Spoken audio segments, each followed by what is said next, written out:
देखो हम लोगों ने साइंस 1 का 3rd चैप्टर स्टार्ट किया था, chemical reaction and equation. Okay, उसका फर्स्ट पार्ट मैंने तुम लोगों को इंट्रोडक्शन में सिखाया था। अभी आज हम लोग देखेंगे केमिकल इक्वेशन के बारे में। Let us first look at a chemical reaction in the activity 2, a colourless solution of zinc sulphate ZnSO4, zinc ZnSO4, zinc sulfate, okay, is formed on adding of zinc dust to the blue solution of copper sulfate. This chemical reaction can be written in brief as follow. देखो किसका किसका reaction किया है। देखो copper sulphate लिया है, aqueous solution of copper sulphate. देखो aqueous, इसका मीनिंग जानना बहुत जरूरी है। ओके, ये जो कॉपर सल्फेट है ये पानी में है। किसने बनाया है ये कॉपर सल्फेट जो है, ये केमिकल कॉपर सल्फेट, ये केमिकल किसमें बनाया है, पानी में बनाया है, इसीलिए उसे बोला गया है एक्वियस सॉल्यूशन। ओके, तो ये चीज तुम्हें याद रखनी है। ओके, ये चीज तुम्हें याद रखनी है। एक्वियस ये वर्ड कब आता है? एक्वियस मतलब जो भी केमिकल बनाया है वो पानी में बनाया गया है। फॉर एग्जांपल यहां पे लिखा है aqueous solution of copper sulphate. तो मैंने क्या किया, एक बीकर लिया, उसमें पानी लिया, ओके, पानी में बना दिया कॉपर सल्फेट, तो ये हुआ एक्वियस सॉल्यूशन। ओके, अभी इसमें क्या ऐड करूंगा, जिंक डस्ट। इसमें ऐड करूंगा मैं जिंक डस्ट, तो मुझे क्या मिलेगा, aqueous solution of zinc sulphate plus copper. देखो क्या मिलेगा, देखो अगर मैं aqueous solution of copper sulphate, copper sulphate किसने बनाया है, पानी के अंदर बनाया है ना, तो पानी लिया, उसमें कॉपर सल्फेट बना दिया, इसीलिए उसे बोला गया है एक्वियस सॉल्यूशन। अभी मैं इसमें क्या ऐड करूंगा, देखो प्लस जिंक डस्ट, तो इसमें मैंने क्या डाल दिया, जिंक डस्ट, तो मुझे क्या मिलेगा, मुझे मिलेगा aqueous solution of zinc sulphate. मतलब अगर मैं ये सॉल्यूशन में जिंक डस्ट को डालता हूं तो मुझे क्या मिलने वाला है, aqueous solution of zinc sulphate. Aqueous क्यों, क्योंकि वो पानी के अंदर ही बनेगा ना, फिर सिंपल लॉजिक है ना। मैंने क्या बोला समझे,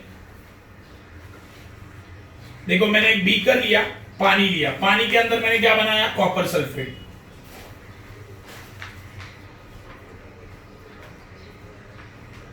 ओके, अभी ये सॉल्यूशन को क्या बोलेंगे, aqueous solution of copper sulphate. क्यों, क्योंकि कॉपर सल्फेट पानी के अंदर बना है। कॉपर सल्फेट किसके अंदर बना है, पानी के अंदर, that's why it is called aqueous. Okay, अभी ये सॉल्यूशन में मैं क्या ऐड करूंगा, जिंक, तो यहां पे लिखता हूं प्लस जिंक डस्ट। ये सॉल्यूशन में मैंने क्या, कौन सा पाउडर डाल दिया, जिंक का पाउडर डाल दिया, तो ये दोनों का क्या होगा, रिएक्शन होगा, ये दोनों का क्या होगा, रिएक्शन। और यही सॉल्यूशन में क्या तैयार होगा, यही सॉल्यूशन में तैयार होगा जिंक सल्फेट, वो भी एक्वियस सॉल्यूशन होगा। एक्वियस क्यों, क्योंकि इसके अंदर ही तैयार होगा ना वो, और ये पानी है, इसीलिए वो aqueous solution of zinc sulphate plus copper. Okay, ये चीज याद रखना है। देखो ये मैंने वर्ड में लिखा है ना, इंग्लिश स्टेटमेंट्स में लिखा है ना, इंग्लिश वर्ड्स में लिखा है, तो ये फॉर्मेट को बोला जाता है वर्ड सॉल्यूशन या वर्ड इक्वेशन। ओके, इसे क्या बोला जाता है, वर्ड इक्वेशन, क्योंकि मैंने वर्ड्स में लिखा है ना, वर्ड्स में लिखा है aqueous solution of copper sulphate है ना, प्रॉपर इंग्लिश में ही लिखा है, तो इसे बोलेंगे वर्ड सॉल्यूशन, इसे हम लोग बोलेंगे वर्ड सॉल्यूशन। अभी इसको ही मुझे फॉर्मूला में लिखना है, इसको ही मुझे किस में लिखना है, फॉर्मूला में। तो मैं कैसे लिखूंगा, देखो नॉर्मली तो तुम लोगों को पता रहेगा। देखो कॉपर सल्फेट, कॉपर सल्फेट का फॉर्मूला क्या है, CuSO4। देखो सल्फेट का होता है SO4, ये होता है सल्फेट, एंड कॉपर का Cu, और ये कौन सा सॉल्यूशन है, एक्वियस। तो यहां पे मैं ऐसे ब्रैकेट में लिखूंगा AQ मतलब एक्वियस सॉल्यूशन। ओके, एक्वियस क्यों लिखा, क्योंकि कॉपर सल्फेट किसके अंदर बनाया है, पानी के अंदर। ओके, आगे प्लस जिंक डस्ट, जिंक का पाउडर मैंने इसके साथ रिएक्ट किया, तो ये जिंक का फॉर्मूला आया जिंक डस्ट। एरो क्या मिलेगा, क्या लिखा है, देखो जिंक सल्फेट मतलब आया Zn, जिंक सल्फेट, सल्फेट क्या होता है, SO4 प्लस क्या होगा, कॉपर। और ये एक्वियस है, तो यहां पे भी लिखा मैंने एक्वियस, समझे। अब ये होता है केमिकल फॉर्मूला का यूज करके मैंने इक्वेशन बनाया। ओके, ये जो मैंने लिखा वो केमिकल फॉर्मूला यूज करके लिखा है। देखो फॉर्मूला यूज करके मैंने ये इक्वेशन लिखा। ये वाला जो है वो वर्ड इक्वेशन है। वर्ड क्यों? क्योंकि स्टेटमेंट्स लिखे हैं। देखो ओके, आगे the representation of chemical reaction in condensed form using chemical formula is chemical equation. बहुत ही इंपॉर्टेंट डेफिनेशन। केमिकल इक्वेशन मतलब क्या? मैं हर एक एलिमेंट का फॉर्मूला यूज कर रहा हूं। कैसे? देखो कॉपर सल्फेट, पहले क्या है? कॉपर सल्फेट, बराबर है। तो कॉपर के लिए मैंने शॉर्ट फॉर्म यूज किया, कॉपर, Cu, कंडेंस फॉर्म बोलेंगे इसे, है ना। कॉपर का स्पेलिंग क्या है? COPPER, copper. ओके, मैंने पूरा लिखा क्या कॉपर? नहीं, इसके लिए मैंने एक फॉर्मूला यूज किया Cu, इसे बोलेंगे कॉपर का कंडेंस फॉर्म। कंडेंस मतलब शॉर्ट फॉर्म। ओके, तो मैंने कॉपर, देखो मुझे बनाना है क्या? कॉपर सल्फेट ना, कॉपर सल्फेट मुझे बनाना है। ओके, तो कॉपर का आया Cu एंड सल्फेट का आया SO4, है ना। तो ये सल्फेट का शॉर्ट फॉर्म है या कंडेंस फॉर्मूला है ना। तो अगर मैं एलिमेंट का फॉर्मूला यूज करके इक्वेशन बनाता हूं तो उसे बोलेंगे केमिकल इक्वेशन। क्या बोला, समझा? अगर मैं जो भी एलिमेंट्स है उसका फॉर्मूला यूज करके अगर मैं इक्वेशन लिख रहा हूं तो वो होगा केमिकल इक्वेशन। कैसे? देखो कॉपर सल्फेट एक एलिमेंट बन गया। ओके, ये एक एलिमेंट है समझो। ओके, तो इसका मैंने फॉर्मूला लिखा। क्या लिखा? CuSO4, मतलब कॉपर सल्फेट का एक कंडेंस फॉर्म, मतलब फॉर्मूला यूज करके मैंने शॉर्टकट लिए ऐसे लिख दिया, है ना। तो और मैंने क्या बना दिया? इक्वेशन बना दिया। तो इसे हम लोग बोलेंगे केमिकल इक्वेशन। समझा? ये इसका मीनिंग समझा? एकदम इजी है। देखो ये वर्ड फॉर्मेट में है, कॉपर सल्फेट, ये वर्ड फॉर्मेट में है। इसका मैं क्या यूज करूंगा? फॉर्मूला यूज करके मैंने इक्वेशन बना दी है। देखो इसे बोलेंगे केमिकल इक्वेशन। सही है। कॉपर सल्फेट के लिए क्या यूज किया? CuSO4, जिंक के लिए Zn, एंड ये दोनों को मैंने ये दोनों का रिएक्शन हुआ तो क्या मिला? Zinc sulphate plus copper. Okay, in the above equation copper sulphate and zinc are the reactants. देखो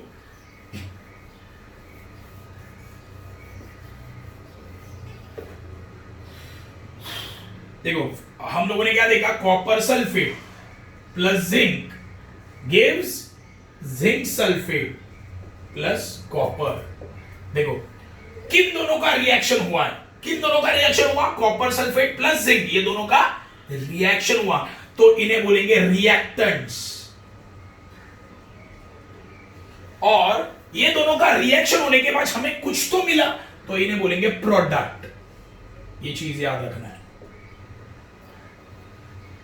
जिन दोनों का रिएक्शन हमें करना है, जिन चीजों का रिएक्शन मुझे करना है वो हमेशा रिएक्टेंट कहलाते हैं।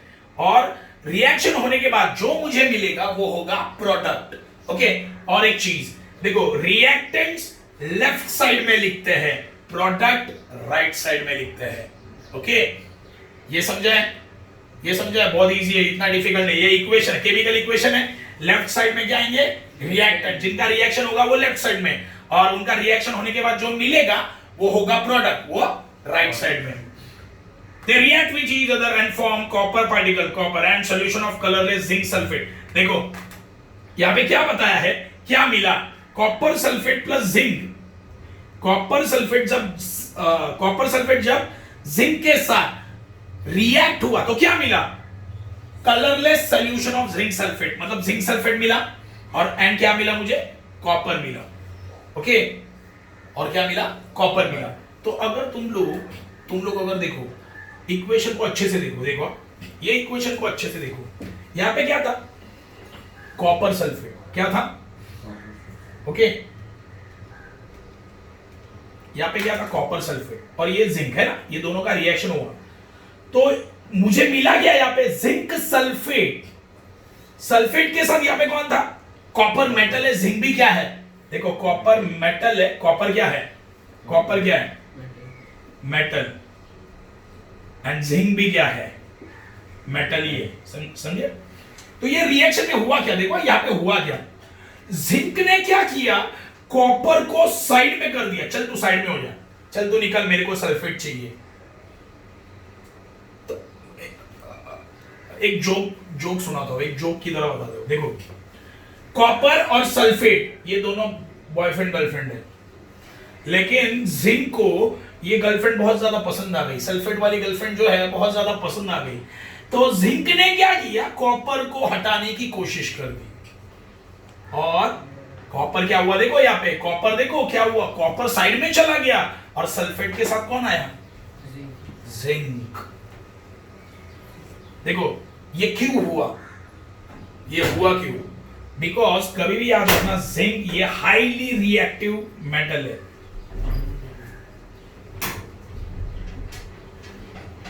और कॉपर लेस रिएक्टिव है।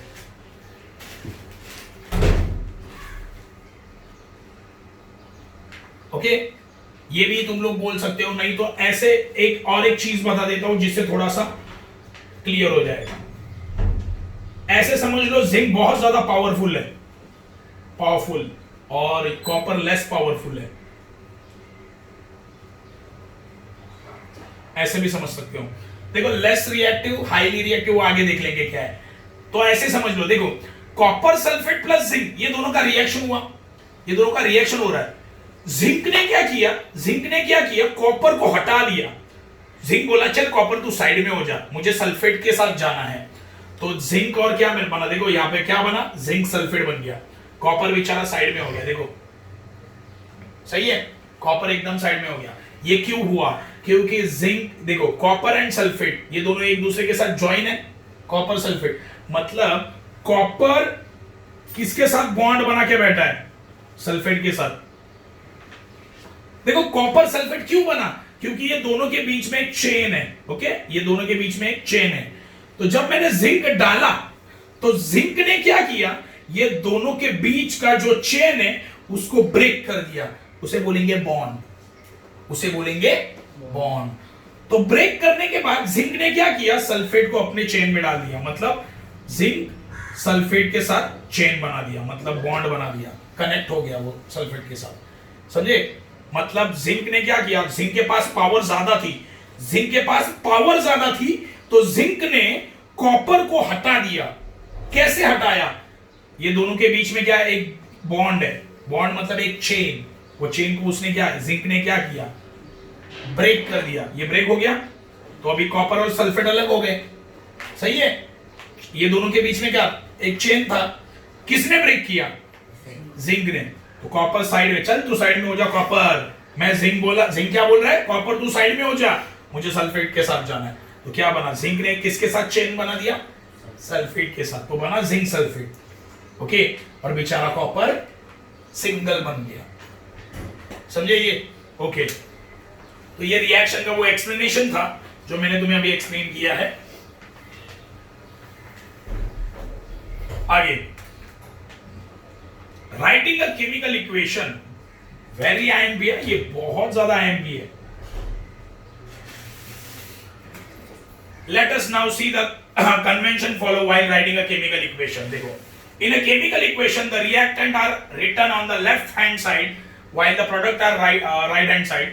An arrow heading towards the product is drawn in between them. This arrow indicates the direction of reaction. देखो, ये पहला जो पॉइंट है ना, इसका मतलब समझाता हूं। देखो, अभी का एक एग्जांपल लेता हूं। देखो, copper sulphate plus zinc gives, क्या मिलेगा, क्या मिला था, जिंक सल्फेट प्लस कॉपर। तो देखो, इसे हम लोग क्या बोलेंगे, इसे बोलेंगे रिएक्टेंट्स, है ना। जिनका रिएक्शन हम लोग कर रहे हैं उसे बोलेंगे रिएक्टेंट। कौन से साइड में लिखा है वो, लेफ्ट साइड। और इनका रिएक्शन होने के बाद जो मुझे मिलता है उसे हम लोग बोलेंगे प्रोडक्ट। इसे मैंने कौन से साइड में लिखा है, राइट साइड में, ओके। ये दोनों रिएक्टेंट एंड प्रोडक्ट के बीच में क्या बनाया जाता है, एरो। रिएक्टेंट एंड प्रोडक्ट के बीच में एक एरो बनाया जाता है, जिसे जो क्या इंडिकेट करता है, डायरेक्शन ऑफ रिएक्शन। ये याद रखना है, डायरेक्शन ऑफ रिएक्शन। मतलब डायरेक्शन ऑफ रिएक्शन मतलब ये एरो बताता है कि क्या बनने जा रहा है। ये एरो क्या बताएगा कि ये दोनों का रिएक्शन होने के बाद क्या बनने जा रहा है। तो ये बनने जा रहा है, सही है ना? क्या बोला, समझा? क्या बनने जा रहा है, ये बनने जा रहा है, सही है। देखो वापस एक बार देखते हैं। ये पहला पॉइंट देखो क्या बोल रहा है। पहला पॉइंट बोल रहा है, ये एक इक्वेशन है, समझो ये एक इक्वेशन है। ये इक्वेशन में जो चीजें रिएक्ट हो रही है, जिनमें रिएक्शन हो रहा है, उसे हम लोग बोलेंगे रिएक्टेंट्स। उसे हम लोग बोलेंगे रिएक्टेंट्स। और इनका रिएक्शन होने के बाद जो मुझे मिलेगा उसे हम लोग बोलेंगे प्रोडक्ट। तो रिएक्टेंट कौन से साइड में? लेफ्ट साइड में, एंड प्रोडक्ट राइट साइड में।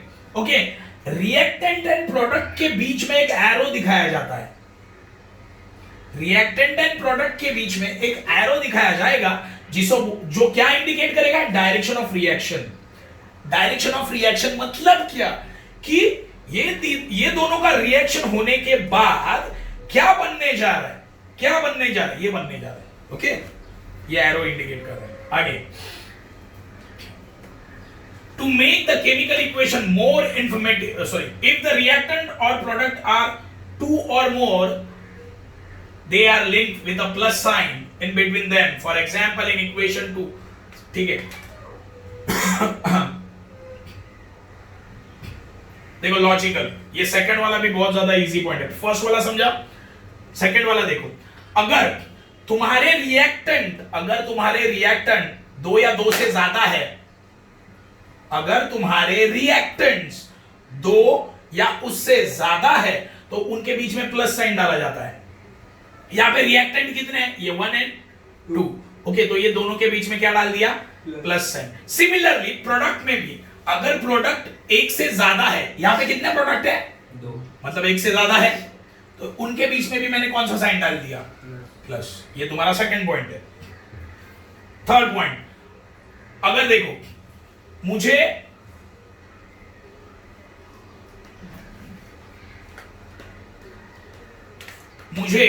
देखो, ध्यान दो, अभी ये बहुत ज्यादा इंपॉर्टेंट पॉइंट है। थर्ड वाला भी क्या है? कॉपर सल्फेट प्लस क्या था? जिंक गिव्स क्या मिला? ZnSO4 plus copper. देखो मुझे ये जो इक्वेशन है इसको और भी ज्यादा इंफॉर्मेटिव बनाना है। इंफॉर्मेटिव मतलब ये इक्वेशन को देख के मुझे ज्यादा से ज्यादा इंफॉर्मेशन मिलनी चाहिए। देखो यहां पे लिखा है, to make the chemical equation more informative the physical states of reactants are indicated in the equation. देखो इसका मतलब क्या है? देखो इसका मतलब क्या है? ये स्टेटमेंट का मतलब है, अब ये मैंने इक्वेशन तो लिख दिया, सही है, ये मैंने इक्वेशन लिख दिया, ये हुए रिएक्टेंट, ये हुए प्रोडक्ट, उनके बीच में एरो डाल दिया, है ना? एक से ज्यादा रिएक्टेंट है तो उनके बीच में प्लस साइन, यहां पे भी एक से ज्यादा प्रोडक्ट है ना, दो प्रोडक्ट है तो उनके बीच में प्लस साइन। लेकिन मुझे और भी ज्यादा इंफॉर्मेशन मिलना चाहिए। अगर मैं ये, जब देखो कोई भी वर्ल्ड में कोई भी इंसान जब ये केमिकल इक्वेशन को देखेगा तो उसको देखकर ज्यादा से ज्यादा इंफॉर्मेशन मिलनी चाहिए। ऐसी थ्योरी लिखने की जरूरत नहीं है, समझे? मतलब ये ऐसी चीज बनाई है जिससे देखकर ही बहुत ज्यादा इंफॉर्मेशन मिलनी चाहिए। तो कैसे मिलेगी? इसके लिए हर एक एलिमेंट का फिजिकल स्टेट मेंशन कर दिया गया। देखो यहां पे कॉपर सल्फेट है, कैसे वो बता देता हूं। देखो कॉपर सल्फेट, ओके, इसका फिजिकल स्टेट लिखना है मुझे, तो मैं लिखूंगा AQ, है ना, थोड़ी देर पहले बताया, एक्वियस सॉल्यूशन।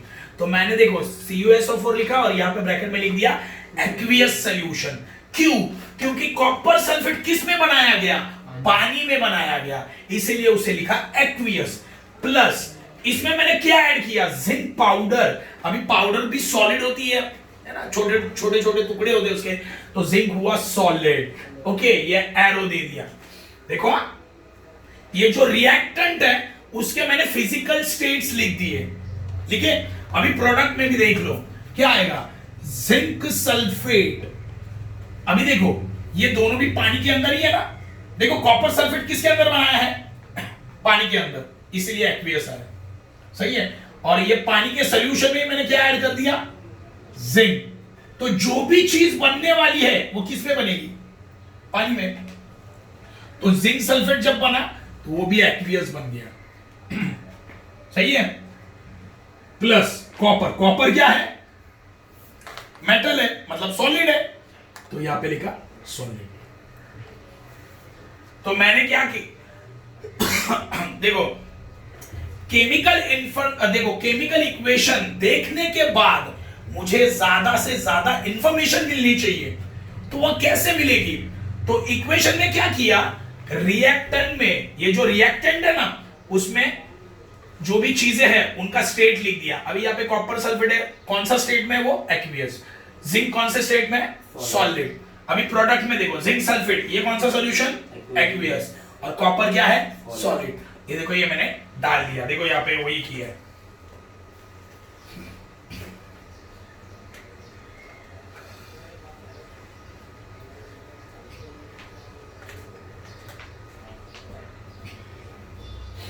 देखो अभी fourth point, when heat is to be given from outside to bring about a reaction, it is indicated by the sign delta। Delta देखो ये डेल्टा साइन होता है हीट गिवन,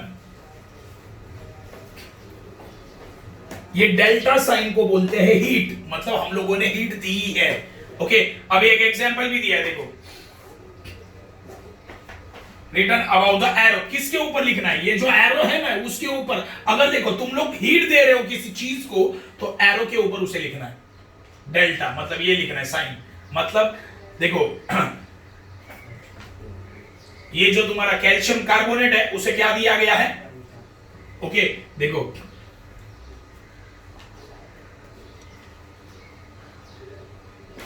देखो कैल्शियम कार्बोनेट ये है तुम्हारा लाइमस्टोन। ओके, ये है तुम्हारा लाइमस्टोन।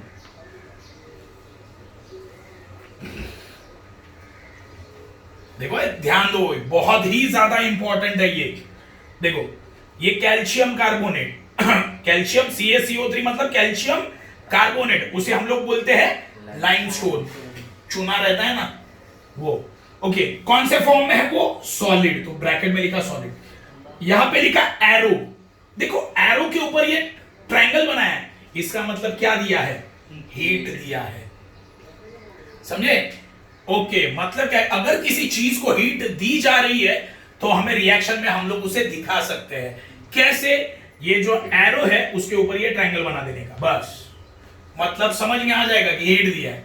आगे क्या मिला, देखो ये कैल्शियम कार्बोनेट को मैंने हीट दिया तो मुझे क्या मिला, मुझे मिला स्लेक लाइम। क्या मिला, calcium oxide. Okay, calcium oxide मतलब स्लेक लाइम, ये मुझे मिला स्लेक लाइम।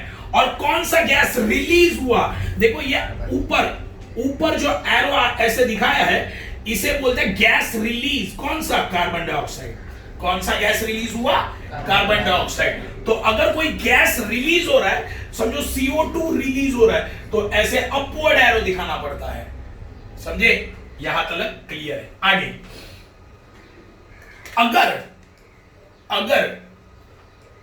अगर रिएक्शन में तुम लोगों ने हीट नहीं दिया लेकिन रिएक्शन होने के बाद बहुत ज्यादा हीट जनरेट हुई, तो तुम्हें लास्ट में लिखना पड़ता है प्लस हीट, प्रोडक्ट में लिखना पड़ता है प्लस हीट। देखो कॉपर सल्फेट प्लस जिंक है ना, ये दोनों का मैंने रिएक्शन किया तो मुझे क्या मिलेगा, जिंक सल्फेट प्लस कॉपर। लेकिन ये प्रोडक्ट जब मिला ना तो सॉल्यूशन बहुत ज्यादा क्या था, गर्म था, इसीलिए मुझे लास्ट में लिखना पड़ा प्लस हीट। ओके, तो ये भी तुम्हें याद रखना है।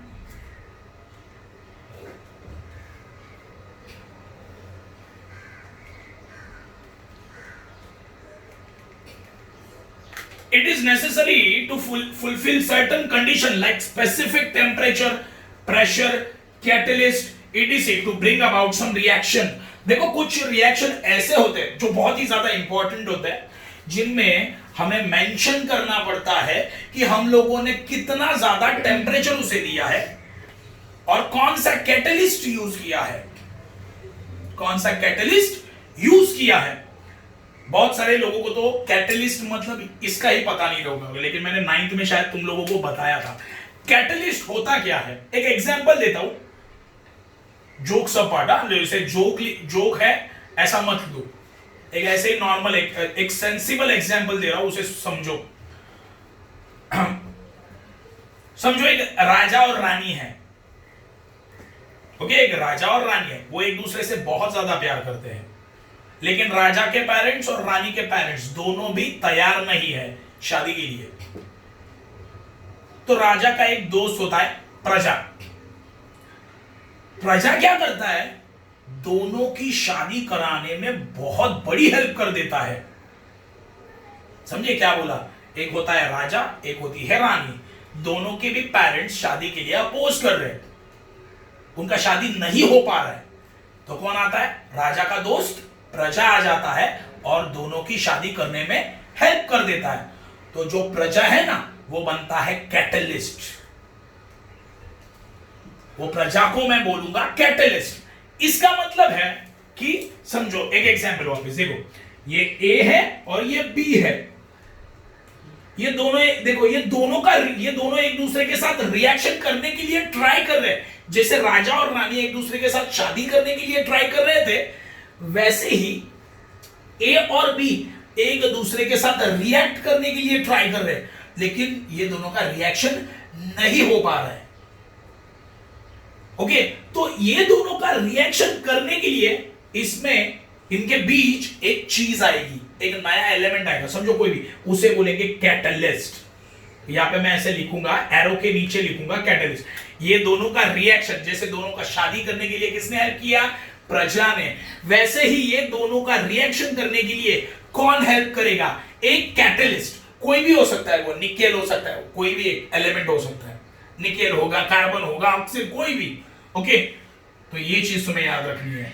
कैटलिस्ट मतलब क्या, तो उसका नाम मुझे एरो के नीचे लिखना है, उसका नाम मुझे एरो के नीचे लिखना है। अगर मैं रिएक्शन को स्पेसिफिक हीट दे रहा हूं तो वो टेम्परेचर भी मुझे उसके ऊपर लिखना है। अगर मैं रिएक्शन को कोई स्पेसिफिक प्रेशर दे रहा हूं तो वो भी मुझे एरो के ऊपर लिखना है। ये चीज तुम्हें याद रखनी है। देखो, ये वनस्पति घी के बारे में दिया है, देखो वेजिटेबल ऑयल प्लस, देखो वनस्पति घी कैसे मिलेगा, है ना, सब लोग वनस्पति घी खाते हैं घर में।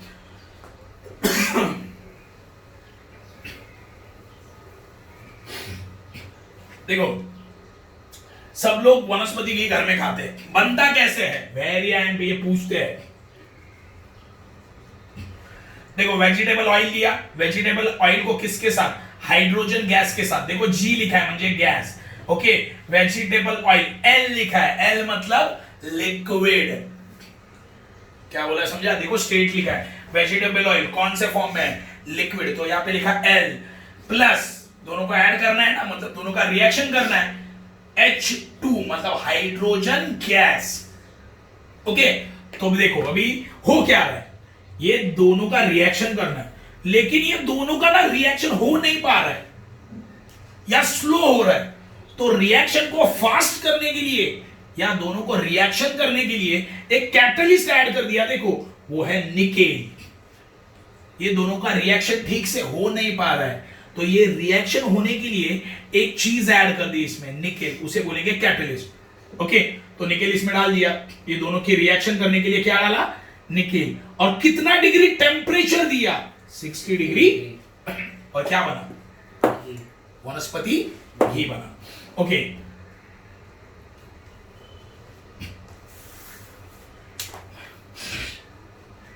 देखो एक चीज याद रखना, अगर मैं अभी बात चल रही है एसिड्स के बारे में, एसिड, अगर मैं प्योर एसिड यूज कर रहा हूं, प्योर, कुछ भी मिक्स नहीं है उसमें, तो उसे बोलेंगे कॉन्सेंट्रेटेड एसिड। ओके, अगर मैं एसिड को पानी में मिक्स करके यूज कर रहा हूं तो उसे बोलेंगे डाइल्यूट एसिड। ओके, तो वो इंफॉर्मेशन भी मुझे लिखनी है। ओके, फॉर एग्जांपल देखो, copper on reaction with concentrated nitric acid. देखो ये नाइट्रिक एसिड है, HNO3 नाइट्रिक एसिड, ओके। ये मैंने प्योर फॉर्म में यूज किया है, तो वहां पे लिखा मैंने कॉन्सेंट्रेटेड, ये लिखना पड़ेगा, ओके। आगे नीचे देखो, यहां पे HNO3 डाइल्यूट, ये भी नाइट्रिक एसिड है लेकिन डाइल्यूट, मतलब ये पानी में ज्यादा मिक्स है, समझे। देखो मैंने क्या बोला, कॉन्सेंट्रेटेड मतलब एकदम प्योर फॉर्म में होगा, पानी का कंटेंट उसमें कम होगा। मैंने क्या बोला समझा। देखो कॉन्सेंट्रेटेड मतलब क्या, पानी का लेवल कम होगा, पानी थोड़ा बहुत होगा लेकिन पानी का लेवल कम होगा, मतलब एसिड ज्यादा जला सकता है किसी भी चीज को वो। अभी ये वाला जो है ना डाइल्यूट लिखा है, ये वाला एसिड, इसमें पानी ज्यादा है, इसमें क्या ज्यादा है, एसिड कम पानी, इसीलिए वो हो गया डाइल्यूट, समझे। ये इंफॉर्मेशन भी तुम्हें लिखना पड़ता है। तो आज हम लोगों ने देखा केमिकल इक्वेशंस, इक्वेशन लिखे कैसे जाते हैं, वो पूरा पैराग्राफ, और केमिकल इक्वेशन का word format and chemical formula format, okay. ठीक है।